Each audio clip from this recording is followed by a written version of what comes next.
धारयति इति धर्म धारणा धर्म मिथ्याहु धर्म धारयति प्रजा यस्या धारणा संयुक्त स धर्म इति निश्चय। नमस्कार मित्रों, कैसे हैं आप लोग।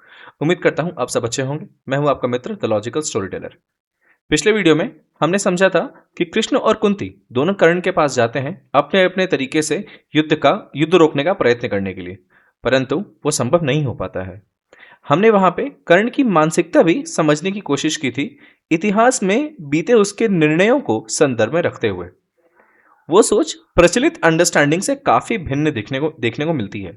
अगर आपने वो वीडियो नहीं देखा है तो ऊपर दिए हुए लिंक पर क्लिक करके देख सकते हैं। कृष्ण हस्तिनापुर से वापस आकर पांडवों को वहां पे सारा वृत्तांत सुनाते हैं। इसके बाद निर्णय लिया जाता है कि उनके पक्ष में एकत्र हुई 7 अक्षौहिणी सेना की विभक्ति की जाए और सबके लिए उचित सेनापतियों का और समस्त 7 अक्षौहिणी सेना के लिए एक प्रधान सेनापति का निर्णय लिया जाए।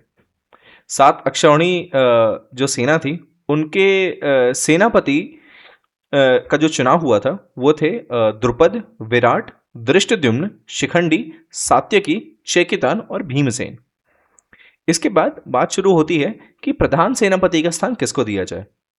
इस पर नकुल विराट नरेश और सहदेव राजा द्रुपद का नाम का प्रस्ताव रखते हैं।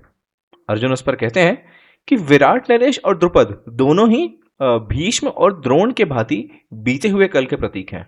इसलिए अर्जुन की समझ से अग्निकुंड से उत्पन्न होने वाली धृष्टद्युम्न ही इस कार्यभार को संभाले तो उचित होगा। भीम इस पर शिखंडी का नाम सामने रखते हैं।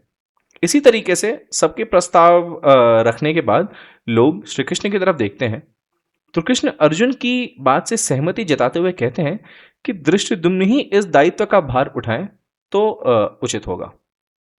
अब अगर इस डिस्कशन को थोड़ा ध्यान से देखा जाए तो कमांडर इन चीफ का डिस्कशन मिलिट्री स्ट्रैटेजी के पॉइंट ऑफ व्यू से बहुत ही इंपॉर्टेंट होता है। किसी भी युद्ध के पर्सपेक्टिव से इस पोजीशन का सिलेक्शन इतना क्रिटिकल क्यों होता है, उसके पीछे 4 बड़े टैक्टिकल रीजंस होते हैं।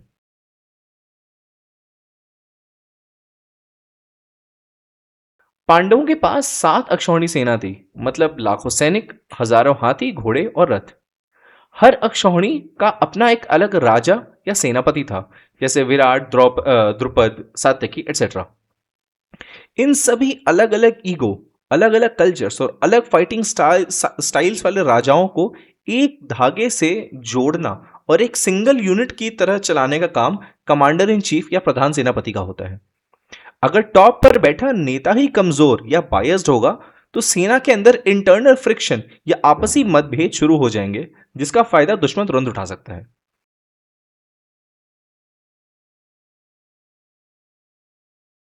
कुरुक्षेत्र का युद्ध कोई स्टैटिक सिचुएशन तो है नहीं। बैटलफील्ड पर जब दुश्मन अपना फॉर्मेशन बदलता है तो कमांडर इन चीफ को पलक झपकते ही अपनी सेना का काउंटर फॉर्मेशन बदलना पड़ता है। अगर कमांडर स्लो है तो ऑर्डर्स फ्रंट लाइन तक पहुंचने से पहले ही दुश्मन सेना अंदर घुसकर तबाही मचा देगी। इसलिए वहां पर एक चित्र योधी अर्थात फ्लेक्सिबल माइंड की जरूरत होती है।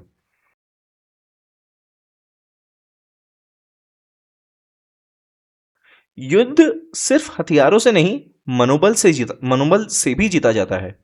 अगर रणभूमि में यह खबर फैल जाए कि प्रधान सेनापति डर गया है या पीछे हट रहा है तो पूरी सेना बिना लड़े ही भाग खड़ी होती है, तितर बितर फैल जाती है।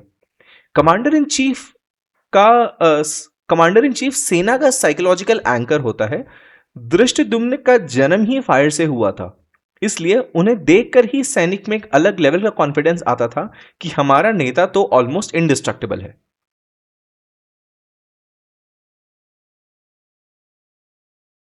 एक बेहतरीन कमांडर इन चीफ जानता है कि उसके पास जो वेपन्स हैं उनका सही इस्तेमाल कब और कहां करना है। आप आगे देखेंगे कि धृष्टद्युम्न ने भीम को वैनगार्ड या आगे रखा क्योंकि भीम का काम था ब्रूट फोर्स से दुश्मन के रैंक्स को फाड़ना। अर्जुन को फ्री रखा ताकि वो डीप स्ट्राइक्स कर सकें। अगर कमांडर खुद ही दुश्मन के छोटे मोटे सैनिकों से लड़ने में बिजी हो जाएगा तो वो मैक्रो स्ट्रैटेजी पर ध्यान नहीं दे पाएगा। चलिए अब थोड़ा समझने का प्रयत्न करते हैं कि धृष्टद्युम्न का चयन क्यों किया गया था।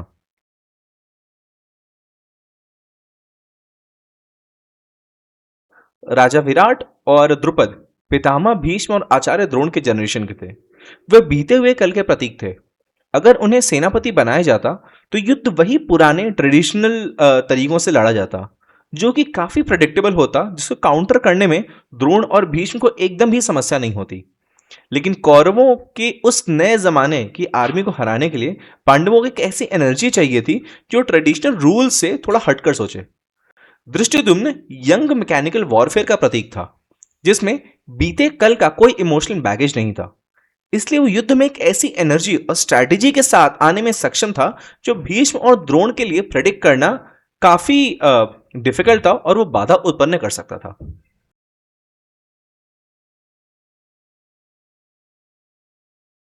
एंशियंट आर्चरी में क्षिप्रहस्त का मतलब होता है पलक झपकते ही ढेरों तीर चलाने की रफ्तार। भीष्म और द्रोण जब रणभूमि में उतरते थे तो वो बाणों से आसमान को जैसे ढकसा देते थे। उनके उस शॉक एंड और टैक्टिक को काउंटर करने के लिए एक ऐसे नेता की जरूरत थी जो जिसके हाथ बिजली की रफ्तार से चले, और धृष्टद्युम्न इसमें माहिर था।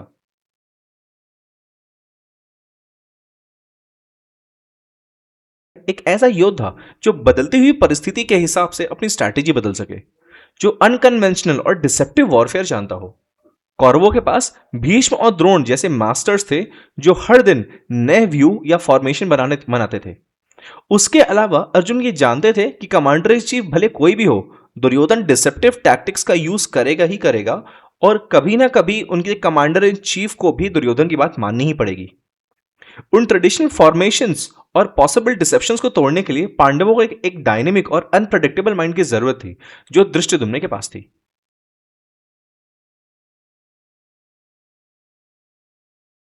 भीम ने शिखंडी का नाम लिया था क्योंकि शिखंडी भीष्म के पतन का कारण बनने वाला था। इनफैक्ट उसका जन्म भी भीष्म की मृत्यु के लिए हुआ था।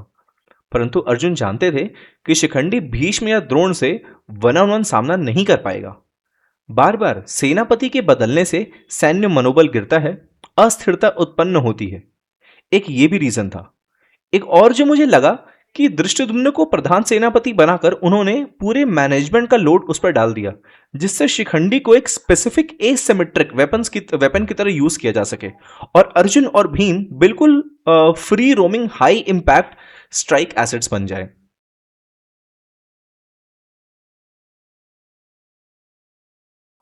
और अब आगे बढ़ते हैं सबसे बड़े और गहरे स्ट्रेटेजिक रीजन पर, जिससे आमतौर पर लोग मिस कर देते हैं। हम सब जानते हैं कि पितामह भीष्म पांडवों से अत्यंत प्रेम करते थे। वो पांडवों का वध नहीं करेंगे, ये बात पांडव कैंप में लगभग सभी को कहीं ना कहीं मालूम थी। भीष्म का युद्ध एक प्रतिज्ञा और हस्तिनापुर के संरक्षण से बधा हुआ था। लेकिन आचार्य द्रोण का केस बिल्कुल अलग था। द्रोण की लॉयल्टी पितामह की तरह किसी निराकार हस्तिनापुर के सिंहासन से नहीं, बल्कि कोल्ड रियलिटी से बधी थी। उनकी सबसे बड़ी कमजोरी और उनका सबसे बड़ा प्रेम था उनका पुत्र अश्वत्थामा। द्रोण को समझिए, वो एक निर्धन ब्राह्मण था जिनको हस्तिनापुर ने आश्रय दिया, सम्मान दिया और उनके पुत्र को राज सुख दिया। उनकी लॉयल्टी इस बात से थी कि उनका और उनके पुत्र का भविष्य दुर्योधन के अनुग्रह पर टिका था। इसलिए द्रोण के पास भीष्म जितना मॉरल बैगेज नहीं था। अगर बात अश्वत्थामा के हिट की आती तो द्रोण पांडवों के प्रति अपने स्नेह को भूलकर बेहद निष्ठुर या रूथलेस हो सकते थे, और उन्होंने युद्ध में ऐसा किया भी है। अर्जुन इस बात को बहुत अच्छे से जानता था। वो जानते थे कि भीष्म को रोकने के लिए शिखंडी जैसे एक साइकोलॉजिकल डिफेंसिव टूल काफी हो सकता है, लेकिन द्रोण को रोकने के लिए एक रियल, लीथल और एब्सोल्यूट थ्रेट चाहिए था। एक ऐसा योद्धा जो द्रोण की सेना को पूरी तरह एंगेज रख सके और उन्हें उनके दबदबे को हमेशा ध्यान में रखे। इसलिए जब अर्जुन प्रधान सेनापति का चयन कर रहे थे तो उनका मेन टारगेट भीष्म से कहीं ज्यादा आचार्य द्रोण थे, और तभी उन्होंने धृष्टद्युम्न का नाम सामने रखा, जो ना सिर्फ द्रोण के अंत के लिए जन्मा था, यज्ञ द्रोण विनाशाय, बल्कि जिसके पास द्रोण के प्रचंड आक्रमण को सहने की मेंटल और फिजिकल कैपेबिलिटी भी थी। चलिए आज के लिए इतना ही। अगले एपिसोड में कथा को आगे बढ़ाएंगे। तब तक के लिए इतिहास को पढ़ते रहें, भ्रांतियों से दूर रहें। अपना मत भी यदि आप चाहें तो उसको कमेंट के जरिए मुझे बता सकते हैं। धर्मो एव हतो हन्ति, धर्मो रक्षति रक्षितः।